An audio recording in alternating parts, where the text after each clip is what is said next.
Abdomen area की blood supply, जो कि सप्लाइड होती है किससे, एब्डोमेन एरोटा से। एब्डोमेन एरोटा की 6 मेन ब्रांचेस होती हैं। पहली होती है सीलियक आर्टरी, दूसरी cranial mesenteric artery, renal artery, then testicular artery in case of male and ovarian artery in case of females, then lumbar artery, and last one is caudal mesenteric artery. First of all, we are continue with the celiac artery, which is the main and first branch of abdominal aorta. Celiac artery has a number of branches.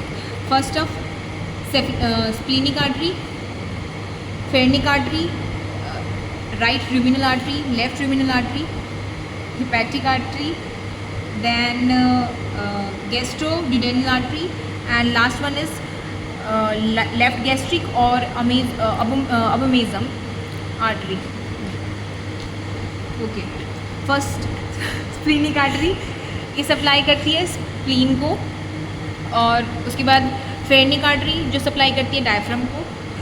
फिर है right रूमिनल artery जो कि supply करती है रूमिनल parts, ruminal के different parts को। Then we have left ruminal artery.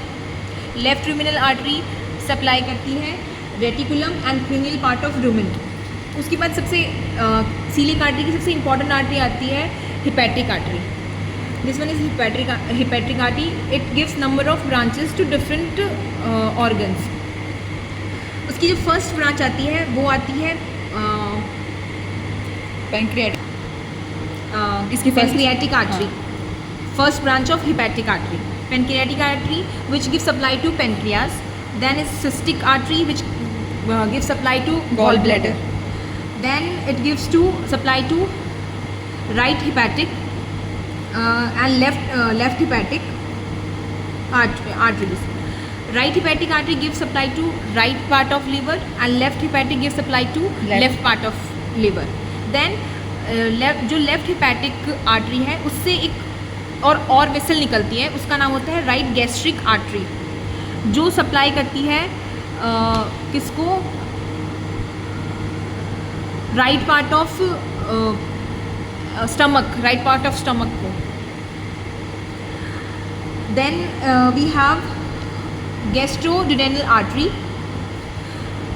Gastroduodenal artery has two branches. Yes. First is right gastroepiploic and second is pancreatoduodenal artery. जो कि pancreatoduodenal artery है वो सप्लाई करती है पेनक्रियाज एंड ड्यूडेनम को, and जो राइट गैस्ट्रिक एपिप्लोइक आर्टरी है वो अबोमेजम को सप्लाई करती है। उसके बाद इसकी जो एक लास्ट ब्रांच है सीलियक आर्टरी की वो होती है अबोमेजल आर्टरी, जिसको लेफ्ट गैस्ट्रिक आर्टरी भी बोलते हैं। उससे एक सप्लाई होती है फिर से, उसका नाम है लेफ्ट गैस्ट्रो एपिप्लोइक आर्टरी, जो कि किसकी पार्ट है, लेफ्ट गैस्ट्रिक का पार्ट है। अब इस पूरे सीलियक आर्टरी में 3 एनाटोमोसिस होते हैं कि 3 कम्युनिकेशंस होते हैं। जो फर्स्ट कम्युनिकेशन होता है वो होता है राइट रूमिनल एंड लेफ्ट रूमिनल के बीच में, और जो वो कहाँ होता है वो होता है लेफ्ट लॉन्गिट्यूडनल ग्रूव पे। ठीक है, ये फर्स्ट एनाटोमोसिस है किसके बीच में, राइट रूमिनल और लेफ्ट रूमिनल के।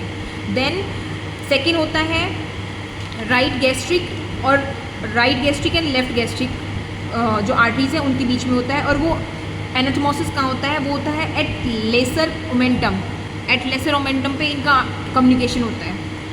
और एक लास्ट होता है राइट गैस्ट्रो एपिप्लोइक का और लेफ्ट गैस्ट्रो एपिप्लोइक का, जो कि कहाँ होता है, एट ग्रेटर ओमेंटम। जो कि ग्रेटर ओमेंटम होता है उधर होता है इनका एनाटोमोसिस। तो ये कंप्लीट है सीलियक आर्टरी की, जो भी कहें कि सप्लाई कहाँ देती है सीलियक आर्टरी स्टमक में। Thank you.